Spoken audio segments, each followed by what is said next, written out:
চিত্র এর আগে দেখেনি বাংলাদেশ। ছোট বাচ্চাগুলো পোড়া শরীর নিয়ে দৌড়ে দৌড়ে হেঁটে বের হচ্ছে।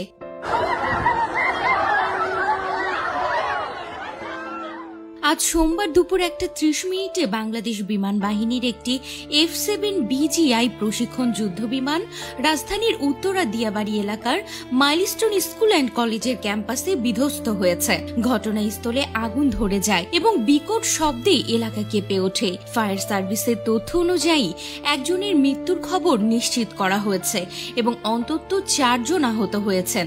আহতদের মধ্যে কয়েকজনকে সম্মিলিত সামরিক হাসপাতালে নেওয়া হয়েছে। ঘটনার পরপরই ফায়ার সার্ভিসের 8টি ইউনিট, বাংলাদেশ সেনাবাহিনী ও নৌবাহিনীর সদস্যরা উদ্ধার কাজে অংশ নেয়। জানা গেছে বিমানটি মাইলস্টোন কলেজের ক্যাফেটেরিয়া ভবনের ছাদে আছড়ে পড়ে। সর্বশেষ আপডেট অনুযায়ী উদ্ধার কাজ চলমান রয়েছে এবং আগুন নিয়ন্ত্রণে আনা হয়েছে। ঘটনার কারণ জানতে তদন্ত শুরু করেছে। এদিকে এও জানা যাচ্ছে ঘটনাস্থলেই নাকি প্রাণ হারিয়েছেন বিমানের পাইলট এবং কো পাইলট। এছাড়া দগ্ধ 20 জনকে নেওয়া হয়েছে হাসপাতালে।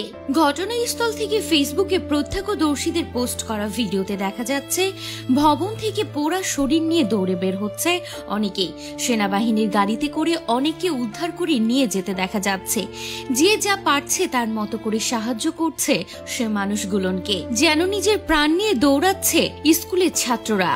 হ্যাঁ ভিউয়ার্স, এমন ভয়াবহ দৃশ্য এর আগে দেখেনি বাংলাদেশ। তো ভিউয়ার্স, আরো আপডেট পেতে আমাদের সঙ্গেই থাকুন।